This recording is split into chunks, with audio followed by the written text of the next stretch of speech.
Welcome to the podcast of the impossible. I'm Peter Wood, and today I'm chatting with a magician and a therapist.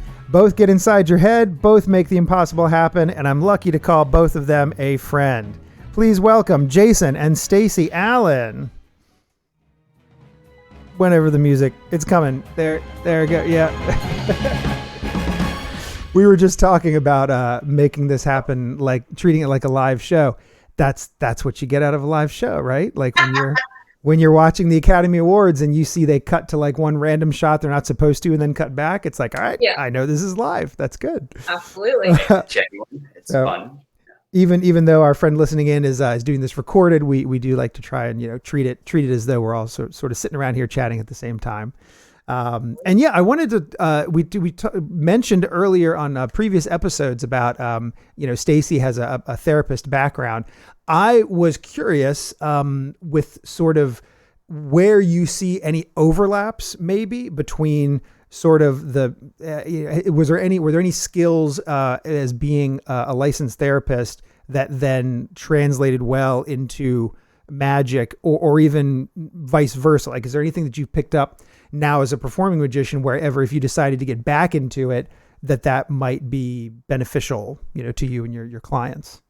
Yeah, absolutely. I would think the main thing would be one of the main skills that you should have, hopefully, as a therapist is being an active and good listener. Mm-hmm. That's definitely one of the best skills you should have as a therapist. And I think that's a really important skill on stage as well, because in a previous episode we were talking about sometimes you forget someone's name or things like that on stage, and I had mentioned before that I struggled with picking audience members because I wasn't paying attention to them except for what was happening on stage.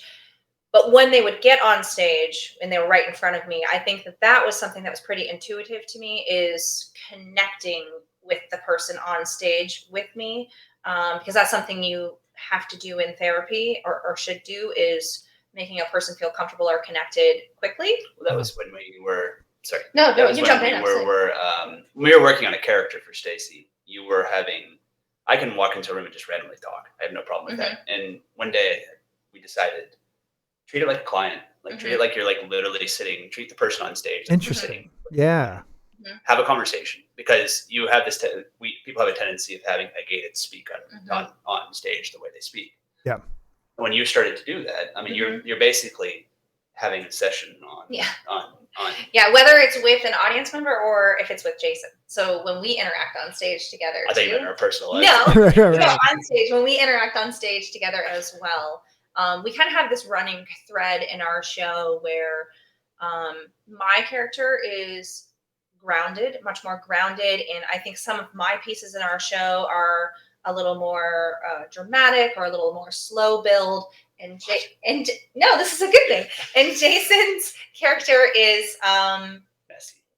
Messy. He's very messy. He's kind of just all over the place. He's hyper. He's got a lot of energy, and he makes these crazy things happen. And sometimes you don't always know where it's going. And then at the end, you're like, what just happened? Right. It's crazy. And my character is a little more pointed and just, and I think that's a nice flow in our show where you're getting kind of ups and downs and a different feel. But I've taken a lot of that from just who I really am as a person and as a therapist and how I would treat a client. I'm a different kind of therapist though. In the real world, I am certainly empathetic and caring, but I also like to challenge my clients. I'm the type of therapist that if we've been working together for a little while, I'm going to turn around and look at you and go, okay, what are we going to do about this now? Like, right. What's the solution? Right. So, and I like to do that with the people on stage too, like get them to challenge themselves a little bit. Right. I like the idea, a card trick messes up and you're like, all right, what are we going to do about this now? Yeah. How does that make you feel? That's not true. Yeah. How does it make you feel? No, that's great. You should mess up and I should walk out and be like, what did we learn? The feeling associated with this moment. Yeah. I think, that makes a lot of sense. Just the ability to connect with people is going to be so important in so many professions that obviously if you have that skill, if you have that ability, then that will serve you well in magic or otherwise, Absolutely. And so you guys are talking about character, sort of, do you have, like an artistic guideline right now for picking material. So either putting together a routine or polishing a routine. You know, you're already thinking in terms of characters and personas, but and it also sounds like you kind of have the line between, you know, Stacy does more mentalism tricks with the mind, and then Jason's going to be doing more visual types of, you know, magic. But sort of talk me through a little bit of that process, at least the way it is right now. So I'm obsessed with reading magic books. Mm-hmm. I mean, you probably have 40 behind you that I'd love to read right now. Okay. I can read magic books all day. I can play with a deck of cards for 12 hours a day. That's not a lie. Stacy, I think I'm saying this correctly, is not a fan of reading magic books 12 hours a day. Nope. Okay. We have this interesting dynamic. I love to find material. I love to look for things, and I look for these things. A big change happened a year ago. Not to go too far into it, but I battled cancer about a year and a half ago. About a year and a half ago, yeah. Yeah. And this is relevant to what you're asking. We were working to get this giant gig in Vegas, this corporate gig. Okay. And this client was getting ready to book us. I got diagnosed with cancer, and the next day they called and said, "Hey, you're booked. We want you to come." Yep. Well, it ends up that it's going to be 2 days after my last day of treatment. Wow. Okay. And I said, "Here's what's happening with me, but Stacy would be more than willing to come out and do the show by herself." Yeah. Okay. Uh-huh.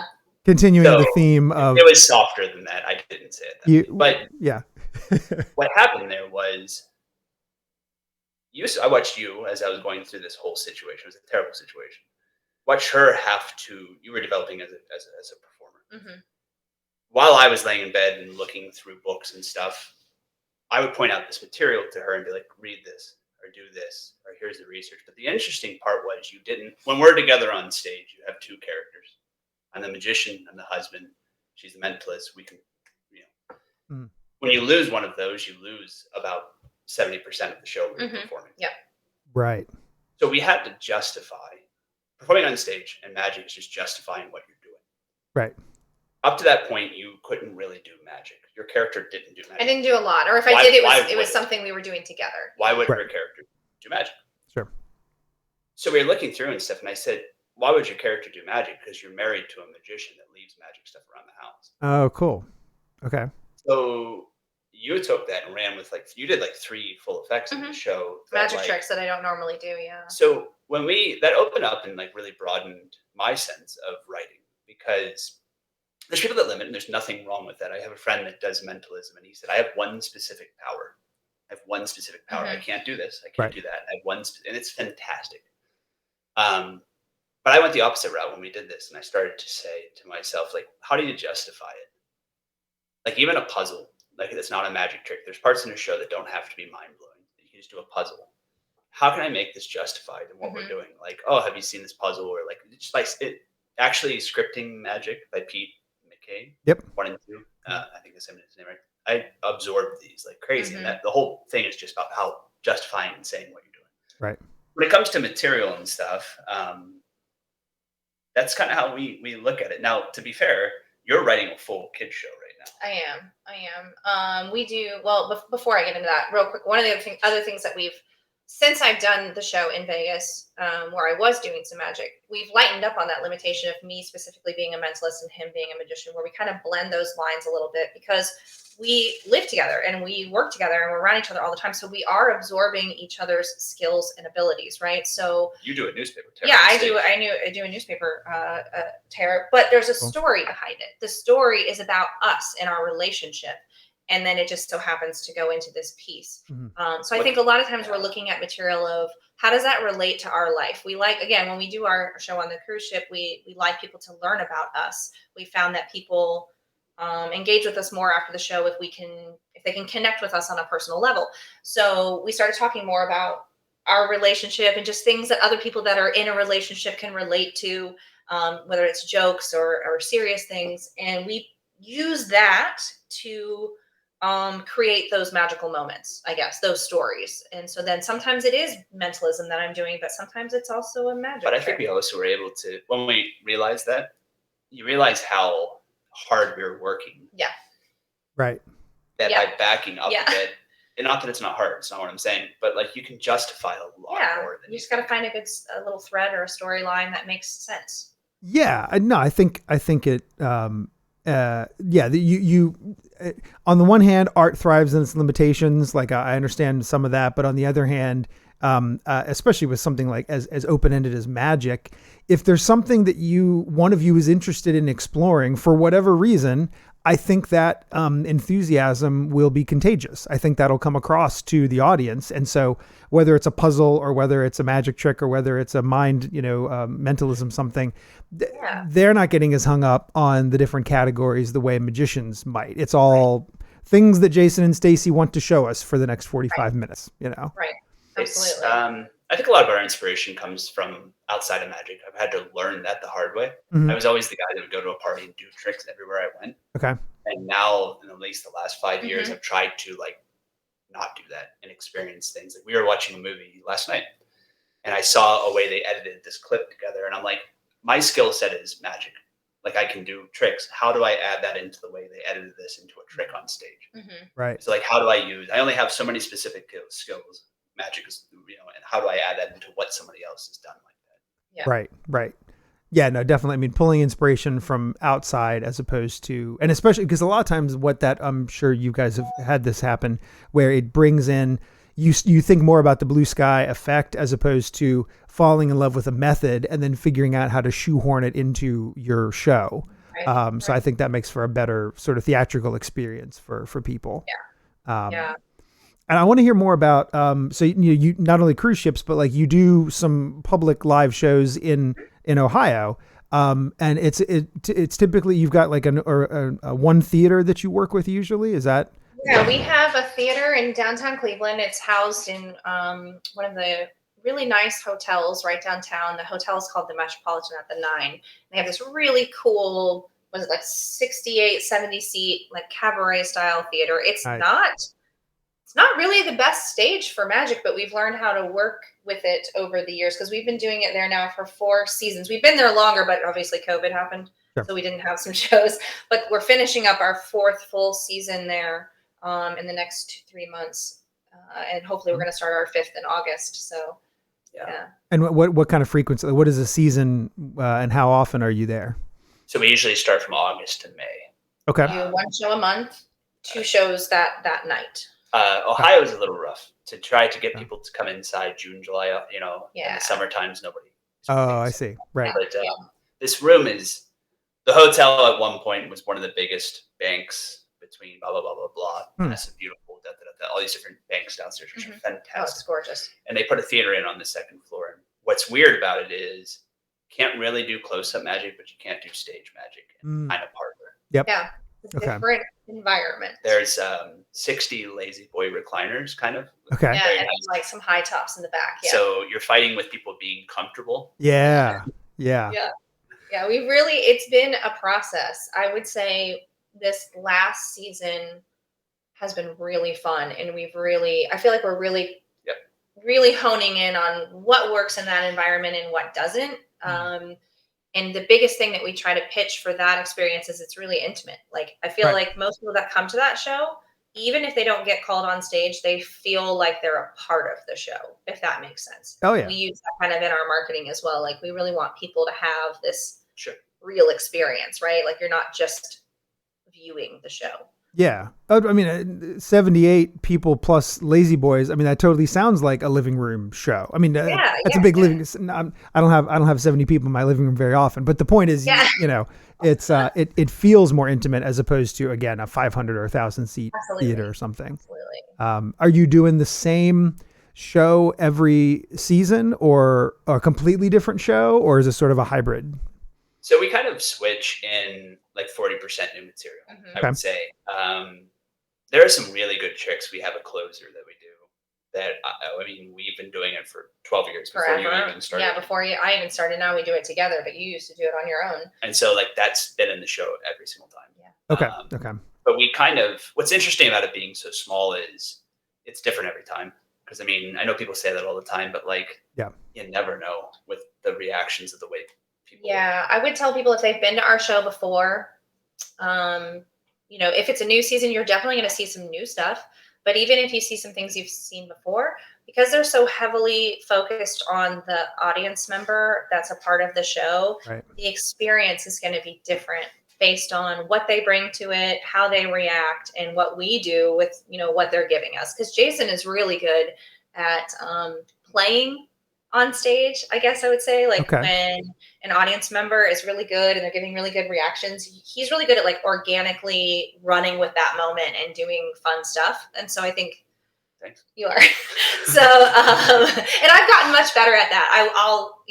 I was not great at that before, because that's a skill that you really got to work at. And just, I used to be very like, I got to know the script and I got to know what I'm doing. Right. And that was more anxiety, reducing for me if I just focused on those things. But now I've gotten way more comfortable and can do that too. But I think that is a part of the show that people really enjoy, just kind of the riffing and fun things that come out of what audience members do. Yeah, well, and with an audience of that size, there is more. John Armstrong has a great quote about strolling magic is conversational and stage magic is presentational. And so then by inference, that means parlor magic is sort of a blend of both, where we have a script and here's what I'm planning on doing, but someone's a lot more likely to shout something out if there's only 70 people there as opposed to a few hundred. So you're that sort of playing with, and I know you guys do a lot of crowd work where you're interacting. I mean, again, not just interacting like pick a card, but there's more, we're getting to know the people who are helping you out on stage in addition to getting to learn about you guys as well. Right. It was a rough thing though, because I come from the close-up world. I mean, I love close-up. I've done restaurants for how many years and stuff. And so when we transitioned over, I'm very good at misdirecting in a close-up scenario. And when you expand out a little bit, I'm like, oh, this is a whole new monster. Right. And weirdly though, we've done bits in front of like 3,000 people on big stages that I have no problem with. Okay. Came back into this thing. We tried illusions at one point. That's one other story. If you want to have a conversation about that, but the Allens shouldn't do it. No, I'm 6'3". You're tall. It was bad. Neither one of us is graceful. The illusions wouldn't fit through the doors. It's not good. Right. Kudos to people who do those well, because it's not us. This was a whole new thing, because you are. I mean, you're broadening the size of your television that you're watching on when you step backwards. Yeah. And so you have to figure it out, and it took us a good. Yeah, it took us a while. As I said, I would say this last season, not the other seasons were not good. We enjoyed them. We had lots of great crowds, but I would say this last season we really kind of honed into that room and what we want to do in there and how we want people to feel when they leave, and it's gotten a lot better. Yeah, no, I mean that makes sense. Yeah, you're not putting down the early seasons, but of course it's going to get not only better as you guys grow, but also just like you say, understanding the people who show up and what works best in that space. Makes sense. Tell me about the kids show. You said you're working on writing a new like a family show. We do a library tour in the summer. So we do mostly adult stuff. Our theater show is a 21 and over show. Cruise shows, corporate work. Yeah, corporate and cruise. Those are all generally more adult oriented. But we do a library tour in the summer every year. There's a pretty good market for that here in Ohio, and I've always liked doing shows after I got booed off of stage. Yes, you can only go up from there, right? Yeah. But it's that playful side of you. So he likes to have the kids in the areas. I'm like Elvis. Yeah. Like a 3-mile radius. Like it's Well, I think the best part is that, and I'm gonna stroke your ego again, but please do. Magic, technically wise, you're very good, and like I said, he has a long history of doing a lot of close up, and he's very good.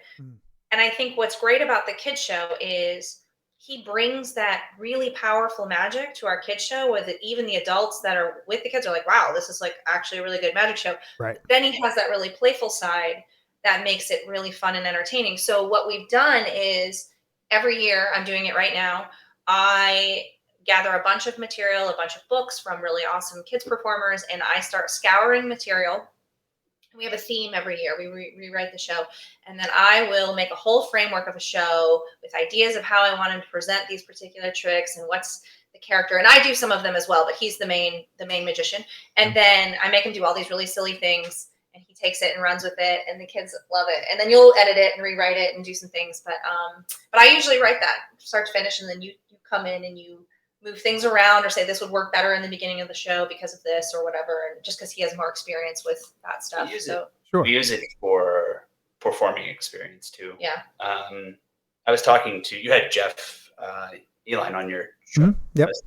I was talking to him about, I think the best performers in magic are kids performers. Right. Because it's insanely hard. It's hard to perform for kids. Yeah, I mean, what I love about working for a family audience, and I mean, I that kids show, like, I'm in the industry, we'd say a kids audience, but like in the reality, rarely are you locked in a room with 40 kids and no adults. Right. Like, I love a family audience where it's adults and kids all there having a good time together.